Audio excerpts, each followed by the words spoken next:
Shallallahu Alaihi Wasallam, pada keluarga, para sahabat, para tabiin, mudah-mudahan tetap sampai kepada kita selaku umat yang berusaha untuk mengikuti beliau, ajaran beliau, sunnah-sunnah beliau, serta kebaikan-kebaikan yang datang daripada beliau. Baiklah, untuk mengisi kajian pada malam hari ini mengenai muamalah dalam fikih muamalah tentang jual beli. Untuk menambah keberkahan, mari kita sama-sama membaca suratul Fatihah.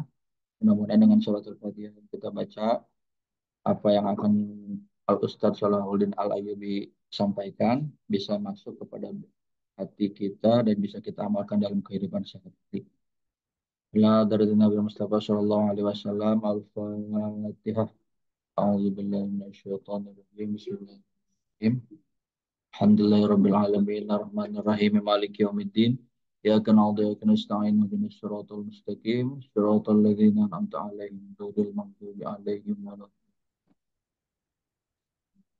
Insyaallah Ustadz, sekarang waktunya sampai jam 10. Nanti Ustadz penjelasan dari jam sekarang sampai jam 9. Sisanya nanti barangkali teman-teman adanya yang ingin ditanyakan atau ditambahkan nanti pada sesi tanya jawab dari jam 9. Kepada Ustadz, waktu dan tempat dipersilakan. Baik, terima kasih Pak Muslim. Iya, benar ini Pak Muslim. Iya, Tad. Baik, Bismillahirrahmanirrahim. Assalamualaikum warahmatullahi wabarakatuh. Alhamdulillahirabbil alamin. Wassalatu wassalamu ala asyrofil anbiya'i wal mursalin. Sayyidina Muhammadin wa ala alihi wa sahbihi ajmain amma ba'du. Alhamdulillah pada malam hari ini kita masih diberikan nikmat sehat, iman dan Islam sehingga kita bisa hadir di kajian kita, yaitu kajian terkait fikih muamalah dalam jual beli. Salawat dan salam semoga tetap tercurah kepada junjungan kita baginda Nabi besar Muhammad Sallallahu Alaihi Wasallam, para keluarga, para sahabat dan juga kita sebagai umatnya. Semoga mendapatkan syafaat beliau di hari akhir. Bapak Ibu yang dirahmati Allah Subhanahu wa taala, sebagaimana kita sampaikan di pertemuan sebelumnya, pembahasan kita mengenai fikih muamalah dalam jual beli ini, kita membahas kemarin definisi dari jual beli ya, al-bai, kemudian jenis-jenis jual beli, kemudian rukun dari jual beli itu sendiri, kemudian syarat sah jual beli atau al-bai. Di antara syarat sahnya adalah di antara kedua belah pihak, baik itu pembeli dan juga penjual, sama-sama rela. Ada kedua belah pihak itu merasakan adanya keadilan, merasakan adanya suka sama suka. Itu adalah syarat yang pertama. Yang kedua, syarat sah jual beli itu adalah pelaku akad adalah orang yang diperkenankan untuk melakukan akad. Pelaku akad itu adalah orang-orang yang dibolehkan melakukan akad. Kemudian yang ketiga adalah harta yang menjadi objek transaksi jual beli itu telah dimiliki sebelumnya oleh penjual. Jadi sebelum dia melangsungkan akad, dia sudah memiliki barang yang akan dia jual berdasarkan sabda Nabi Shallallahu Alaihi Wasallam, la tabi malaysa indak. Jangan engkau jual barang yang bukan milikmu. Hadis riwayat Abu Daud dan Tirmizi. Kemudian yang keempat ini adalah objek transaksi adalah barang yang dibolehkan oleh agama atau dalam agama. Sebagaimana sabda Nabi, Innallaha idha harrama ala qaumin akla ala qaumin aklu syai'in harrama alaihi thamanuh. Sesungguhnya Allah bila mengharamkan suatu barang juga mengharamkan nilai jual barang tersebut. Hadis riwayat Ahmad. Dan kemudian yang kelima, syarat sahnya itu adalah objek transaksi barang dapat diserah terimakan. Jangan sampai barang yang dijualnya itu tidak dapat diserah terimakan. Artinya barang itu tidak ada di dalam di dalam genggamannya, atau barang itu ada di misalnya ya jual beli seekor burung tapi burungnya masih ada di atas pohon. Nah, ini tidak boleh. Atau jual beli ikan yang mana ikannya masih ada di sungai. Yang keenam, objek transaksi yang dilakukan ini oleh kedua belah pihak itu diketahui objeknya saat akad. Apa saja objeknya harus ada, harus diketahui apa yang dia jual dan apa yang akan si pembeli beli. Ya, jadi objek tersebut harus diketahui kedua belah pihak. Jangan sampai objeknya tidak dapat diketahui oleh kedua belah pihak. Yang ketujuh, harganya harus jelas. Nah, ini dalam jual beli kita juga mengetahui ya bahwa harga ini menjadi syarat sah. Jadi harga harus diketahui, jangan sampai jual beli itu penjual mengatakan misalnya aku jual mobil ini kepadamu ya dengan harga yang akan kita sepakati nantinya. Nah, ini tidak boleh. Artinya ketika kita mengadakan akad, maka harga harus jelas saat terjadi transaksi jual beli. Berdasarkan hadis di atas ya yang melarang jual beli goror, tidak boleh. Nah, hari ini kita akan lanjut kepada pembahasan mengenai al-qabd. Qabd itu adalah penerimaan barang, teman-teman ya. Jadi saya akan share screen.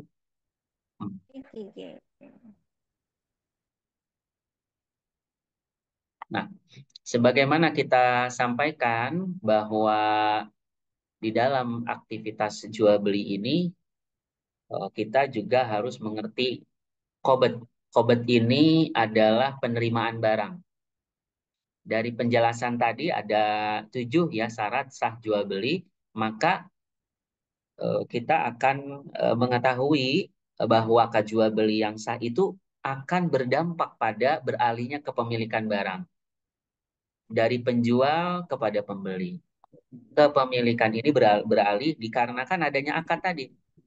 Ketika sudah dilangsungkan akad jual beli, saya jual dan kemudian saya beli, terjadilah perpindahan kepemilikan di saat itu. Oleh karenanya, ini kita harus memastikan terlebih dahulu ya, agar sebelum terjadi akad, kita harus memastikan syarat-syarat jual beli itu sudah terpenuhi. Nah, syarat dan rukunnya.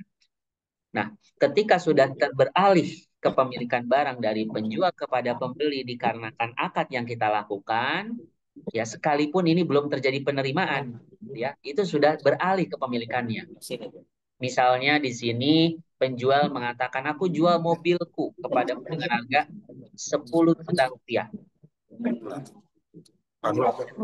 Jadi misal kita sampaikan di dalam akad tersebut, aku jual mobilku kepadamu dengan harga 10 juta rupiah. Kemudian pembeli berkata saya terima. Nah, ini sudah beralih kepemilikannya. Ketika saya katakan saya jual, kemudian saya beli, ya, maka beralihlah kepemilikan barang dari penjual kepada pembeli. Oke. Dengan ya, mungkin Pak Endang bisa di-mute suaranya. Oke, terima kasih Pak Endang. Nah, jadi ketika kata-kata tersebut itu diucapkan, kepemilikan barang secara otomatis telah berpindah dari penjual kepada pembeli, walaupun ya misalnya surat balik nama itu belum keluar. Nah, ya, apabila surat balik nama ini telah keluar, dikatakan kepemilikan mobil itu telah berpindah dan telah terjadi qobad, telah terjadi penerimaan barang. Dengan demikian, ketika qobad dilakukan, akad sudah dilakukan, berarti pihak pembeli telah dapat menggunakan barang, ya barang tersebut, barang yang telah diakadkan untuk dia jual, dan qobad penerimaan barang itu lebih dari sekedar peralihan kepemilikan, tetapi artinya sudah boleh dia lakukan jual beli lagi. Ketika dia ingin menjual kembali, maka dibolehkan dalam hal itu karena sudah terjadi qobad. Begitu ya. Jadi bukan hanya sekedar peralihan kepemilikan qobad itu. Nah, apa konsekuensi qobad ini? Konsekuensinya ketika kita melakukan akad dan sudah sempurna akadnya, berpindahlah kepemilikan, kita menerima barang yang kita beli, maka ada 2 hal yang menjadi konsekuensi atas akad dan qobah tersebut. Yang pertama itu adalah kewenangan menggunakan barang. Kita dibolehkan, kita apa namanya memiliki kewenangan yang sempurna. Seperti kita menjual kembali boleh. Ketika sudah terjadi penerimaan, kita boleh menjual kembali, begitu ya. Karena di dalam sebuah hadis nanti kita akan jelaskan di sini ya. Tidak sah seorang itu membeli barang kemudian dia jual kembali sebelum terjadi qobah. Kita beli barang dari toko A ya, tapi kita belum menerima barangnya dan kemudian kita langsung jual kepada pembeli ketiga. Nah, ini tidak boleh. Berdasarkan sabda Nabi Shallallahu alaihi wasallam an Ibni Umar radhiyallahu an anna Nabi sallallahu alaihi wasallam qala man ibta'a ta'aman fala yabi'hu hatta yastawfiyahu. Diriwayatkan dari Ibnu Umar bahwa Nabi bersabda, barang siapa membeli makanan maka jangan dijual sebelum terjadi serah terima barang. Ini yang harus kita pastikan, terjadi qobat sebelum terjadi transaksi jual beli kembali. Kita hadis riwayat Bukhari Muslim. An Hakim bin Hizam radhiyallahu an qol, qultu ya Rasulullah, ini ashtari buyu'an fama yahillu li minha wa ma yahrumu alaihi. Faqala ya ibna akhi, idza ishtaraita syai'an fala tabihu hatta taqbidahu. Diriwayatkan dari Hakim bin Hizam, ia berkata, aku bertanya kepada Rasulullah sallallahu alaihi wasallam, jual beli apakah yang diharamkan dan yang dihalalkan? Beliau bersabda, hai keponakanku, bila engkau membeli barang, jangan dijual sebelum terjadi serah terima. Hadis riwayat Ahmad. Nah, ini jelas sekali, Bapak Ibu, bahwa jangan sampai terjadi jual beli sebelum kita menerima barang tersebut. Gitu ya. Oke, hikmahnya apa? Ada hikmahnya, ada tujuannya bahwa hadis ini disampaikan untuk apa? Kenapa ini diharapkan? Ya, sebelum terjadi serah terima kita jual kembali, karena pihak penjual masih menguasai barang yang dijual. Nah, manakala dia tahu pembeli meraup keuntungan yang besar dari penjualan barang tersebut ke pihak lain, kemungkinan dia enggan menyerahkannya. Nah, ini repot nih. Kalau dia nggak mau menyerahkannya, maka apa yang terjadi? Sedangkan kita sudah berakad dengan pihak yang lain, maka akan terjadi perselisihan. Ini yang tidak diharapkan. Ya. Hal ini sering menyebabkan sengketa. Sengketa, kemudian terjadi sengketa antara tiga pihak bahkan di situ. Dan Islam sangat menjaga hal ini, menjaga agar tidak terjadi perselisihan, menjaga tidak terjadi persengketaan, nah, dan tidak terjadi permusuhan yang pastinya antara pembeli dan penjual, ya, yang menimbulkan kebencian sesama. Nah, itu menjadi pelajaran bagi kita.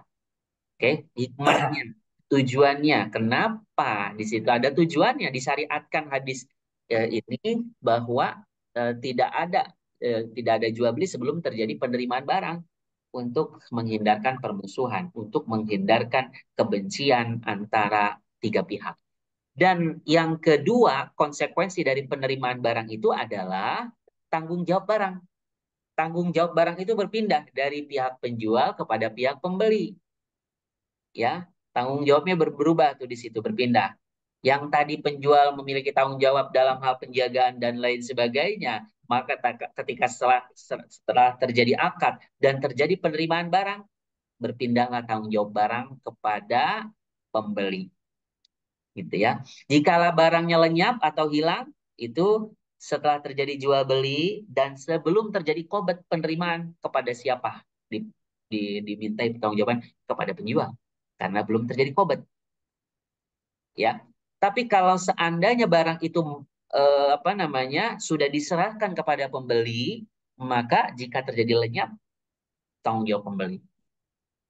Misalnya dia sudah serah terima di jalan, kemudian ada yang merampas, penjual tidak tanggung jawab karena sudah diserahkan kepada pembeli, dan itulah hakikat dari konsekuensi terjadi qobat. Ketika belum terjadi, ternyata karena kelalaian pembeli misalnya ya, klien pembeli dia mengundur-undur waktu untuk menerima barang tersebut, sehingga terjadi kerugian atau kehilangan barang, maka tanggung jawab pembeli. Karena apa? Karena dia telah melalaikan. Karena dia telah melalaikan, sehingga terjadilah kehilangan. Misalnya penjual sudah mengatakan penerimaannya pada hari ini, tapi seorang pembeli mengundur-undur waktu, gitu ya, dan karena kelalaiannya maka ketika terjadi kehilangan ini adalah tanggung jawab si pembeli. Dikecualikan di atas kaidah ini bila mana penjual bermaksud menyerahkan barang kepada pembeli, tetapi pembeli, nah ini sudah saya jelaskan ya, mengulur waktu sehingga barang hilang maka garansi ditanggung pembeli karena kelalaiannya tadi, ya. Nah, bagaimana cara qobet? Cara penerimaan itu ada beberapa yang dapat dilakukan. Pertama bisa menurut kebiasaan yang berlaku. Contoh, ya, kalau seandainya jual belinya pada barang seperti rumah atau tanah, bagaimana cara qobetnya? Bagaimana cara penyerahan barangnya? Dengan cara memberi peluang kepada pembeli untuk menempati rumah tersebut. Atau bisa jadi dikasih kuncinya, terjadi serah terimanya. Gitu ya. Kalau seandainya makanan, bagaimana penerimaan barangnya atau perkakas pakaian gitu ya, dan pakaian dengan cara kita pindahkan dari tempat semula. Misalnya kita ambil gitu ya dari tempat semula, nah, maka terjadilah penerimaan qobet, penerimaan barang. Berpindah di situ ya. Terjadi penerimaan, maka tanggung jawab di atas di tangan pembeli gitu ya. Kalau misalnya emas dan perak, bagaimana cara qobetnya? Dengan cara mengambilnya dengan tangan. Emas kita ambil dengan tangan. Terjadi qobet penerimaan barang. Ketika kita ambil dengan tangan kita, maka terjadilah perpindahan kepemilikan sekaligus. Konsekuensi qobet terjadi, yaitu kita boleh menjualnya, kita boleh tanggung jawab beralih kepada kita, begitu ya. Itu kalau emas dan perak. Bagaimana kalau uang? Kalau uang, kita caranya dengan menggenggamnya, kita pegang. Kalau dalam rekening bagaimana? Masuk rekening kita, notifikasi, terjadi qobet di situ ya. Oke. Kemudian kalau mobil bagaimana? Kalau mobil dengan membawanya keluar dari tempat semula, kita bawa keluar, terjadi qobet di situ. Menerima dokumen juga bisa, mobil itu diserahkan, dokumennya telah terjadi qobet, gitu ya. Di mana di dalam dokumen itu berisikan bahwa pembeli dengan nama A, gitu ya. Maka telah terjadi qobet. Karena dia sudah memegang dokumennya, gitu. Kemudian begitu juga seterusnya. Qobet ini bisa dilakukan dengan merujuk kepada kebiasaan yang berlaku, gitu ya. Nah, ini terkait qobet. Kita masuk sekarang terkait khiyar. Khiyar itu adalah pilihan. Nah, jadi dalam bahasa khiyar ini berasal dari kata ikhtiar yang bermakna memilih. Dia memilih. Menurut istilah khiyar ini adalah hak pelaku transaksi antara pelaku transaksi ya untuk dia meneruskan atau dia membatalkan akad. Itulah disebut khiyar. Jenis-jenis khiyar itu banyak, diantaranya ada khiyar majelis. Khiyar majelis ini adalah eh, 4 transaksi gitu ya.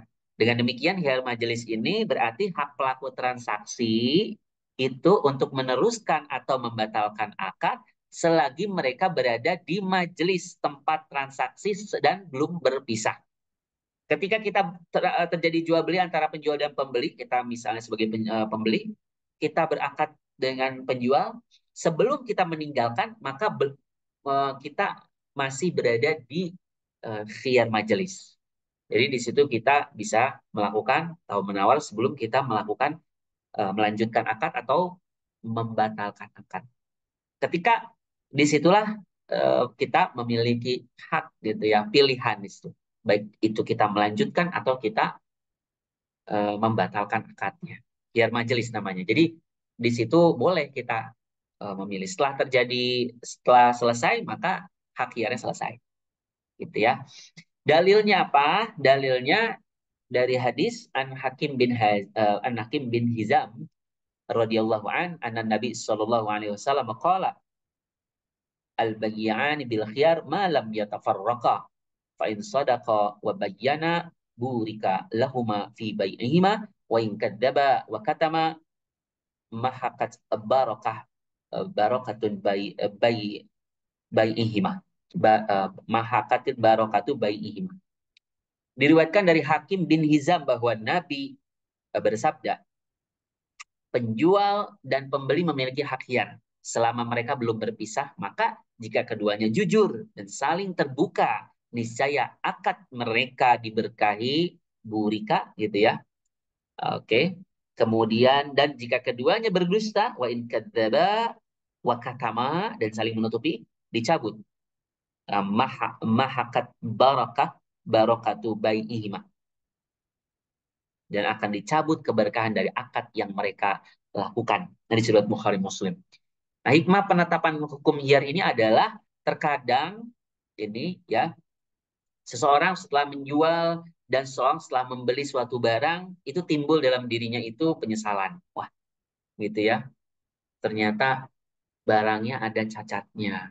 Ternyata buku yang dibeli itu bukan ori. Ternyata bukunya kopi, hasil fotokopi, gitu ya.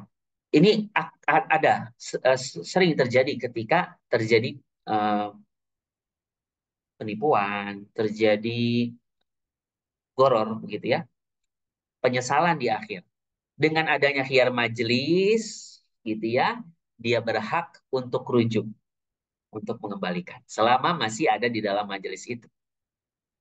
Gitu. Itulah hikmahnya. Waktunya kapan khiyar majelis? Waktunya ini, khiyar majelis ini merupakan hak kedua belah pihak. Waktunya dimulai dari awal akad dan berakhir saat jasad kedua belah pihak itu berpisah dari tempat akad yang dilangsungkan, ya. Kemudian sekalipun akad tersebut berlangsungnya lama. Begitu.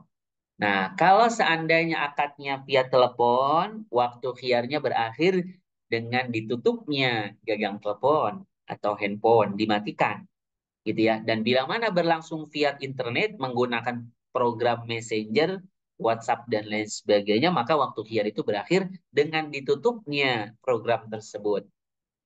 Misalnya ketika dia online, terus kemudian khiyar majelisnya ketika offline. Nah, itu bisa. Begitu ya. Dan bila berlangsung dengan cara mengisi daftar belanja, maka ijabnya dengan mengisi daftar yang kemudian dikirim kepada pihak penjual. Sedangkan pengiriman daftar dari pihak penjual dianggap itu sebagai kobul, serah terima, gitu ya. Dan khiyar ini berakhir dengan terkirimnya daftar belanja yang telah diisi sebelumnya. Itu khiyar berakhir ketika daftar belanja itu telah dikirim. Oke. Nah, menafikan atau menggugurkan khiyar. Dibolehkan atau tidak menafikan atau menggugurkan khiyar? Dibolehkan, menafikan, dan mengukur khiyar majelis. Menafikan khiyar artinya kedua belah pihak sepakat sebelum melakukan akad untuk tidak ada khiyar, hak khiyar bagi keduanya. Dan akad menjadi tetap dengan ijab dan qabul.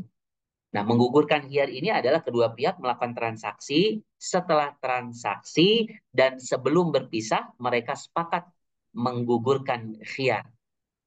Ini biasanya terjadi jikala majelis akad itu terlalu lama. Nah, upaya tipuan untuk menggugurkan khiyar ini tidak dibenarkan. Kedua belah pihak melakukan tipuan. Untuk apa? Untuk menggugurkan khiyar. Seumpamanya dia bersegera meninggalkan majelis akad dengan maksud agar hak khiyarnya itu gugur dan ya, dari pihak lain, gitu ya. Dan hal ini didasarkan pada sabda Nabi Shallallahu Alaihi Wasallam an Abdullah bin Umar bin Umar radhiyallahu anna Nabi Shallallahu Alaihi Wasallam qala al mutabayyi'ani bil khiyar ma lam yatafarraqa illa an takuna safqat safqatu khiyar wa la yahilu lahu an yufariqa sahibahu khasyata khasyata an yastaqila an yastaq an yastaqilahu an yastaqilah. Dan penjual dan pembeli ini memiliki hak khiyar keduanya selama mereka ini belum berpisah, malam ya tafarraqa. Kalau dia belum berpisah, di situ keduanya memiliki hak khiyar, memilih untuk dia melanjutkan akad atau membatalkan, kecuali kecuali ini akad khiyar syarat itu, dan tidak dibolehkan seorang sengaja meninggalkan majelis walaihilu ayyufariq sahibahu, meninggalkan majelis akad karena khosyata khasyata an yastaqilahu. Khawatir pihak lain ini membatalkan akadnya. Nah, ini hadis riwayat Ahmad. Nah, khiyar yang pertama itu adalah khiyar majelis. Yang kedua adalah khiyar syarat. Boleh teman-teman khiyar syarat? Boleh. Misalnya, tapi sebelum kita bahas contohnya, ini kita bahas dulu apa itu khiyar syarat.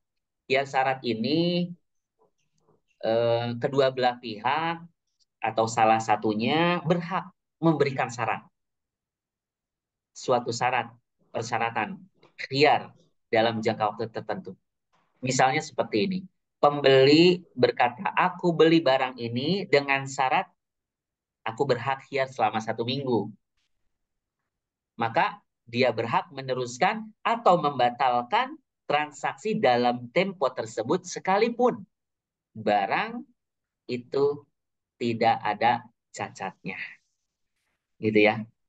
Saya akan beli ini barang ini dengan syarat ada hak khiyar selama seminggu.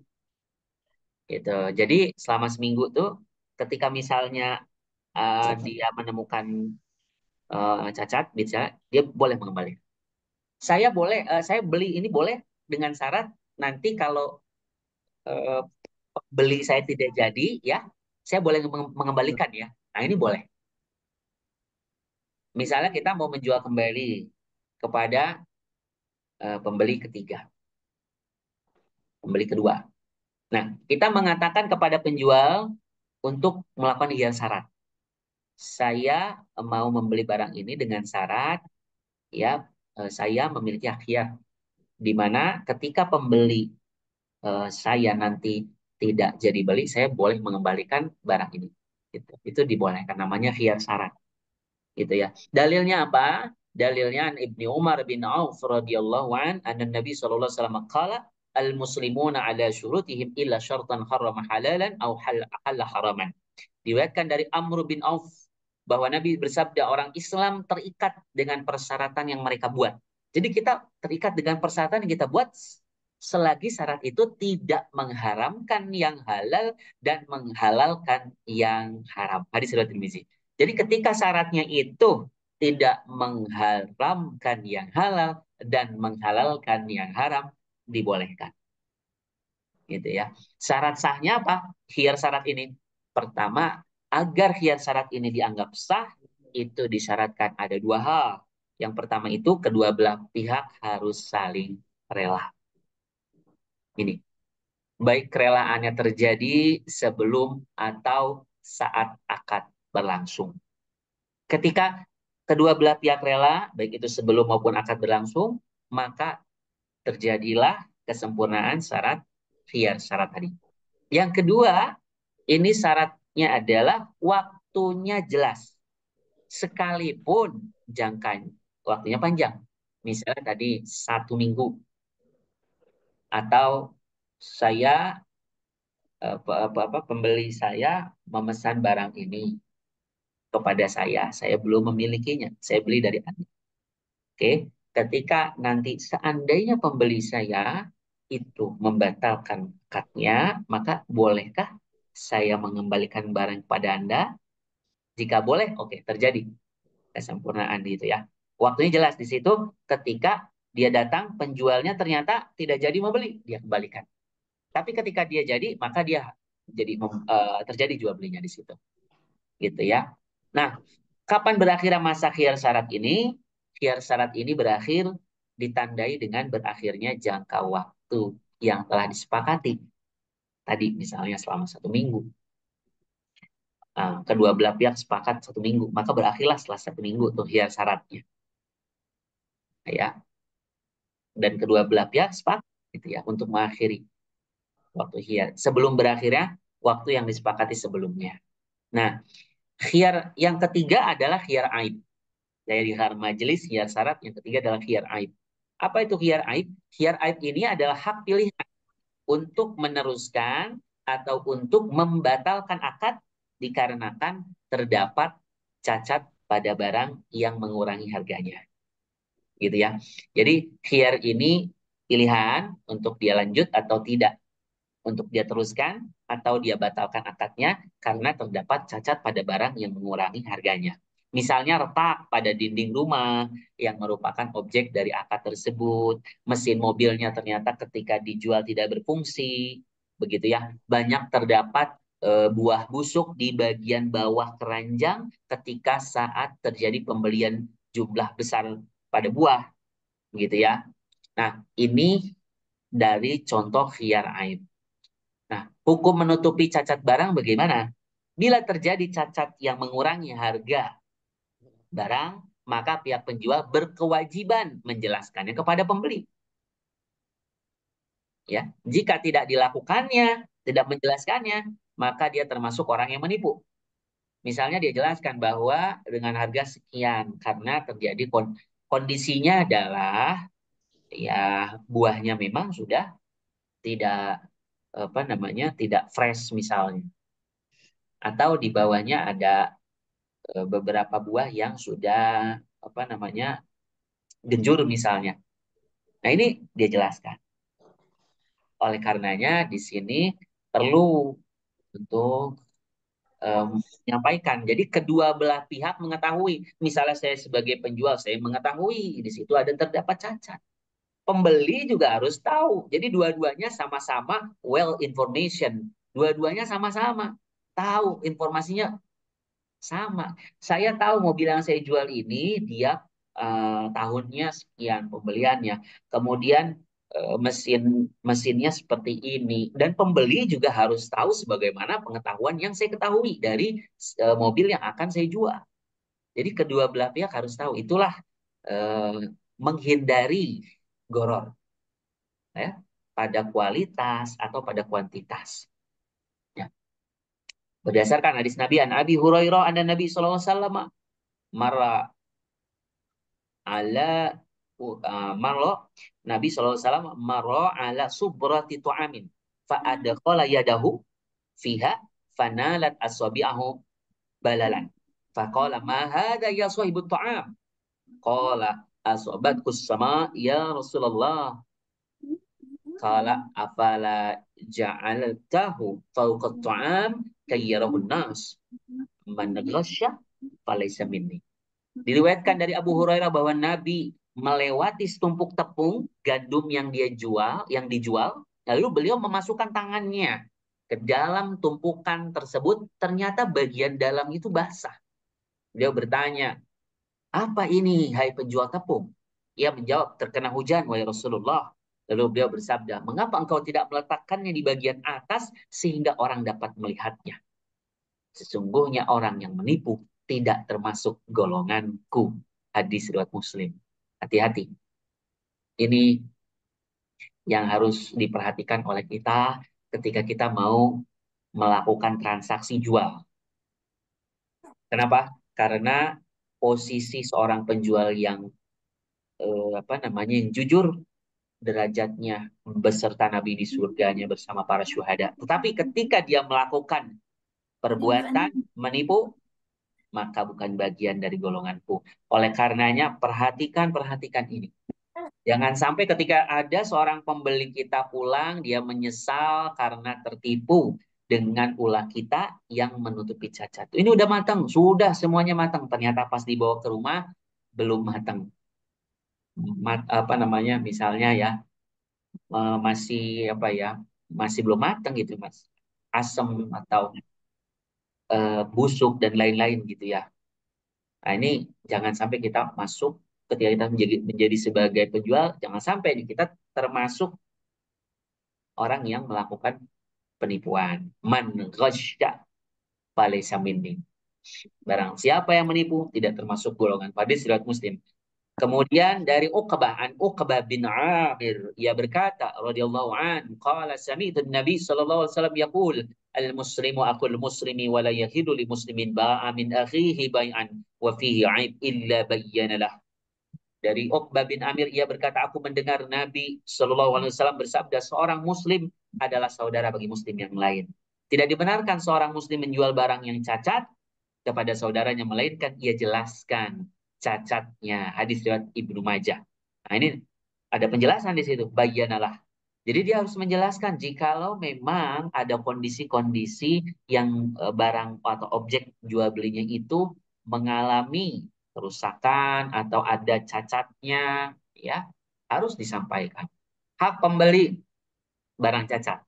Seorang yang membeli barang, ternyata barangnya yang dia beli itu cacat, dia tidak mengetahui sebelumnya, maka dia berhak memilih. Apa pilihannya? Mengembalikan barang, ya, dan menarik kembali uang yang telah dibayar. Yang kedua, menahan barang serta meminta sebagian dari uang yang telah dibayarkannya, sebagian ya, sesuai dengan kekurangan harga barang tersebut dikarenakan cacat. Dia tahan barangnya, dia minta sebagian uangnya karena berkurangnya harga barang karena ada cacat yang dia temui dari barang yang dia terima atau dia beli. Oke, misalnya ada ini Pak Soleh. Dia beli mobil seharga 54 juta rupiah. Ternyata transmisinya tidak berfungsi. Maka untuk menentukan harga uang yang harus dikembalikan penjual, Kak, harga mobil ditaksir oleh pedagang dalam keadaan baik, umpamanya seharga 45 juta rupiah. Dan dalam kondisi transmisi rusak seharga 40 juta rupiah. Dengan demikian selisih antara dua harga 5 juta ya dengan sepersembilan dari harga keseluruhan. Maka pembeli boleh memilih antara dia menarik keseluruhan uangnya yaitu 54 juta rupiah atau mengambil mobil tersebut dan menarik sepersembilan dari 54 juta rupiah yaitu 6 juta rupiah. Seperti itu. Dan yang ke ya keempat selain tadi ya ada hukum menutupi cacat barang, hak pembeli barang cacat, bagaimana menjual barang dengan syarat tidak ada jaminan. Nah, gimana nih? Ya, apabila misalnya penjual memberikan persyaratan kepada pembeli bahwa tidak ada jaminan kerusakan pada barang dan pembeli menyetujui persyaratan tersebut, maka apakah lepas tanggung jawab penjual ataukah pembeli masih berhak menuntut kerugian jika kelak dia menemukan cacat? Nah, ada dua hal. Nah, ya, dua macam. Pertama, kalau seandainya penjual menjelaskan cacatnya dan pembeli tahu, umpamanya penjual mengatakan oli mesin mobilnya sering berkurang atau cacatnya nyata, umpamanya tampak jelas tuh bekas tabrakan pada bagian luar mobil, maka penjual telah lepas tanggungannya dan pembeli tidak memiliki hak bayar lagi. Nah, dia telah apa namanya? Telah menjelaskan. Kedua, pembeli tidak tahu cacat barang dan penjual mensyaratkan lepas tanggungan dari segala cacat barang. Misalnya ia berkata, aku jual barang ini kepadamu dengan syarat aku lepas tanggungannya dari segala cacat. Dalam hal ini, pihak penjual lepas tanggungan dari seluruh cacat barang, andai dia benar-benar tidak mengetahui cacat sebelumnya, karena khiar adalah hak pembeli, manakala dia rela, hal itu diboleh. Boleh. Seperti itu. Jadi, kalau seandainya memang pembeli tidak cacat barang dan penjual syaratkan lepas tanggungan dari segala cacat barang. Di majelis tadi itu, Kak, kak, tadi majelis itu kan pakai kayak gitu. Iya, penjual lepas tanggungan dari seluruh cacat barang, mungkin Bu Mursyid di off di off mic-nya. Nah, jadi kalau seandainya dia memang lepas gitu ya dari seluruh cacat barang dan dia benar tidak mengetahui cacat sebelumnya karena memang hiar ini kan haknya pembeli. Kalau dia rela, maka dibolehkan. Seperti itu. Namun jika penjual itu tahu cacat barangnya sebelumnya lalu menyembunyikannya, kemudian menutupinya, mensyaratkan lepas juga tanggungan dari seluruh cacat barang, maka dia tetap menjamin kerusakan barang tersebut. Karena tindakan ini termasuk penipuan dan juga pengelabuan. Padahal Nabi bersabda, "Man ghasya falaysa minni", sebagaimana dijelaskan. Sesungguhnya orang yang menipu tidak termasuk golonganku. Begitu ya teman-teman ya. Nah, kemudian kita masuk yang ketiga ini persyaratan dalam jual beli. Apa saja? Tapi sebelum masuk persyaratan ini kita bahas dulu nih apa yang dimaksud dengan persyaratan dalam jual beli. Yang dimaksud persyaratan dalam jual beli ini adalah memberikan persyaratan dalam jual beli. Salah satu pihak memberikan persyaratan tertentu di luar ketentuan akad agar mendapatkan nilai tambah. Itu yang dimaksud persyaratan jual beli. Misalnya Pak Ahmad membeli mobil dengan syarat mobil tersebut harus dikirim ke kota. Dikirim ke kota, di luar kota akad dilakukan. Nah, itu contohnya. Ya, jadi Pak Ahmad mau beli, syaratnya dia harus mobilnya ya, syaratnya mobil itu harus dikirim dulu ke kota. Di luar kota akad dilakukan. Nah, yang kedua Kalau kan ya Bu Nur Hasanah, maaf di kan. Oke. Perbedaan antara memberikan persyaratan dalam jual beli dan syarat sah jual beli. Ini perbedaannya bagaimana? Memberikan persyaratan dalam jual dan syarat sah jual beli. Satu, kalau syarat sah jual beli ditetapkan oleh agama. Sedangkan memberikan persyaratan dalam jual ditetapkan oleh salah satu pihak yang melakukan akad dalam transaksi. Bila syarat sah jual beli dilanggar, kalau syarat sah jual beli ya, akad yang dilakukan tidak sah. Namun bila persyaratan dalam jual beli yang dilanggar, maka akadnya tetap sah. Akadnya sah, gitu ya. Hanya saja pihak yang memberikan persyaratan berhak hiar untuk melanjutkan atau membatalkan akad. Kalau seandainya yang dilanggar itu persyaratan jual beli yang dalam agama, maka akadnya batal. Misalnya barangnya belum punya, nah batal dia jual belinya. Kalau kalau persyaratan dalam jual beli ya dilanggar, maka akadnya tetap sah. Ya misalnya dalam akad ya dijelaskan seperti ini. Ya akadnya tetap sah gitu ya. Tapi dia punya hak hiar di situ melanjutkan atau membatalkan akad. Yang kedua, ya yang ketiga dari persyaratan jual beli ini hukum asal. Hukum asal memberikan persyaratan dalam jual beli. Hukum asalnya memberikan persyaratan dalam jual beli adalah boleh, ya, boleh dan mengikat, gitu ya. Maka dibolehkan juga bagi kedua belah pihak menambahkan persyaratan dari akad awal. Dalilnya adalah hai orang-orang yang beriman, penuhilah akad-akad itu Al-Maidah 1. Dan Amr an Amr bin Auf Al-Amr bin Auf Al-Muzanni radhiyallahu an anna Rasul sallallahu alaihi wasallam qala al-muslimuna ala syurutin illa syartan harrama halalan au ahalla haraman. Orang Islam terikat dengan persyaratan yang mereka buat selagi syarat itu tidak mengharamkan yang halal dan menghalalkan yang haram. Hadis riwayat Tirmizi. Dan yang keempat, jenis-jenis persyaratan dalam jual beli itu, kalau jenis-jenis persyaratan dalam jual beli ada dua. Yaitu pertama, persyaratan yang dibenarkan. Ini yang dibenarkan ya. Dan ini merupakan hukum asal jual beli. Di antaranya, persyaratan yang sesuai dengan tuntunan akad. Misalnya, seseorang membeli mobil dengan mensyaratkan kepada penjual agar menanggung cacatnya. Jaminan, ya kan? Jaminan barang bebas dari cacat sudah menjadi kewajiban penjual, baik disyaratkan oleh pembeli maupun tidak. Akan tetapi persyaratan di sini bisa bertujuan sebagai penekanan. Itu ya. Jadi kan memang tanggung jawab penjual ya, tapi di sini sebagai penekanan saja bahwa dia mengatakan cacatnya ditanggung oleh penjual. Yang kedua ada persyaratan tausikiyah. Tausikiyah itu adalah penjual mensyaratkan pembeli mengajukan domin atau penjamin, garantor, guarantor, ada garansi, ada barang agunan, bukan garansi, barang agunan atau barang jaminan. Biasanya untuk jual beli yang ini dilakukan kalau pembeliannya dilakukan tidak tunai atau kredit. Dan bila mana pembeli terlambat memenuhi angsuran, maka penjual berhak menuntut penjamin untuk membayar atau berhak menjual barang agunan serta menutupi angsuran dari hasil penjualan barang tersebut. Itu yang kedua.